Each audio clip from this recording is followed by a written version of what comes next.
Hey, thanks for tuning in to Twang and Bang. Buying an AR-15 grip can be a bit like buying toothpaste. There are a lot of different manufacturers making them, and even one manufacturer might make 3 or 4 versions of the same grip. It can be really hard to know what grip to start with, and you might end up going through a number of different grips before you find one that you like. Adding confusion to this is this new trend towards a steeper angle to the grip. And this steeper angle is designed to improve our interface with our rifle when adopting a squared off stance. Even though it's trusted names in AR-15 accessories that are introducing these grips, a number of people are validly asking, is this just a gimmick? Well, I want to show you the physiology behind these grips, as well as talk about how these might or might not help you. And that's what's coming up next on Twang and Bang.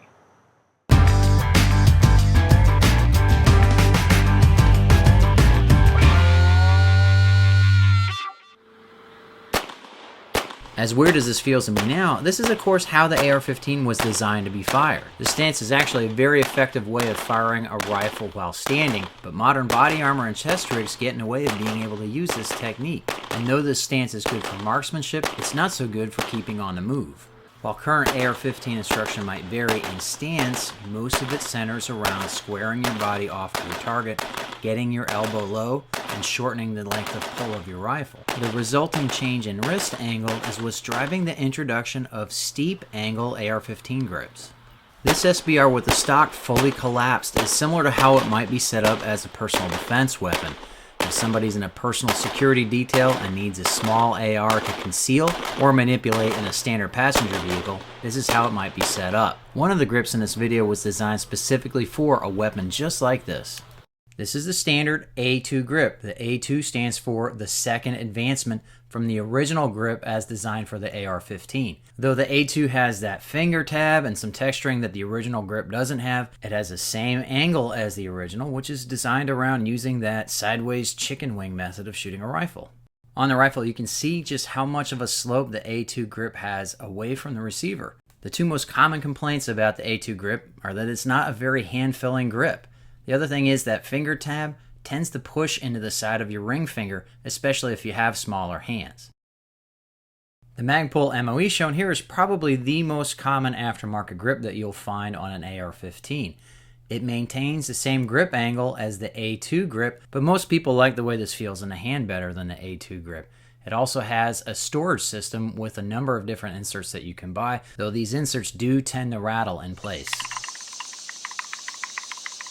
The MOE grip gets rid of that annoying finger tab, has a more comfortable texture, and also fills the hand better than the A2. The beaver tail of the MOE grip goes up underneath the receiver, giving you a little bit more distance away from the trigger. The lack of a finger tab also allows your hand to find its natural position on the grip. Though it's a great all-around basic grip, it still has a 58-degree grip angle.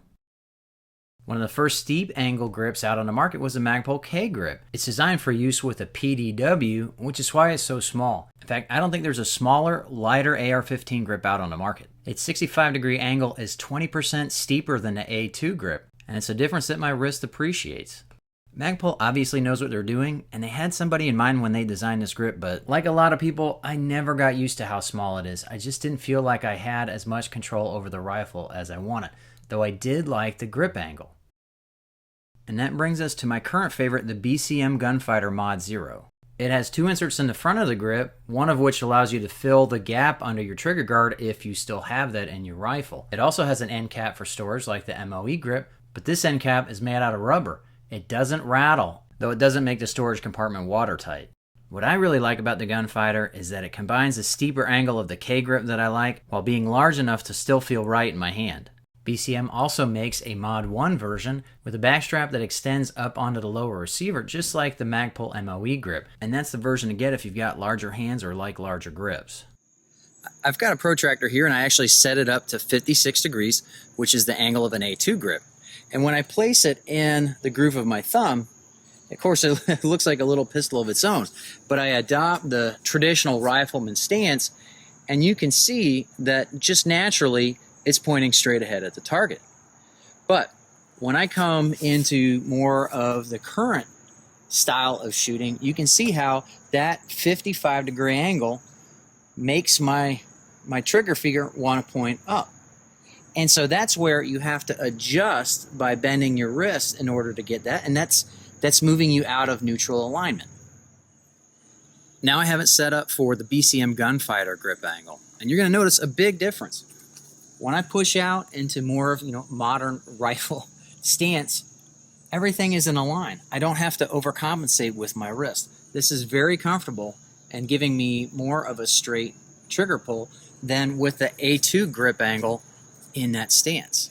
And that just goes to show that this isn't a gimmick. This is science. There's physiology. There's a logic to this. And on face value, it makes a lot of sense.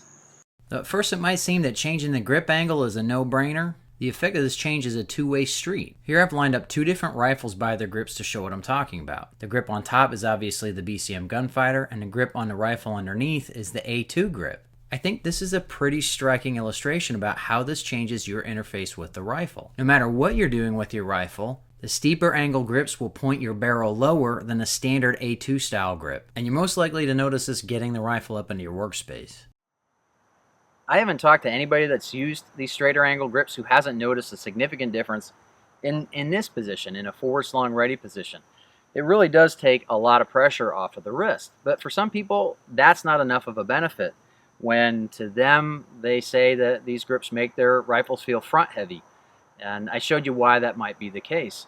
Other people feel like they're not getting as straight a trigger pull because of how it adjusts the hand in relation to the trigger. So again, we're left with more choices with grips, but the straight angle grip isn't something that I could say you need to have. Of course, if you like the grip you have, there's no reason to switch. But if you're searching for that perfect grip and you find that being in this position or being pressed out, you feel pressure on your wrist, these steeper angle grips are certainly grips that you should consider. If you like this video, please take the time to log into YouTube and click the like button. Now more than ever, YouTube needs to know that you like firearms-oriented programming. Be sure to click right up here to subscribe so you can catch my next videos on bows, guns, and other cool stuff. I really appreciate you watching Twang and Bang, and I hope to see you next time.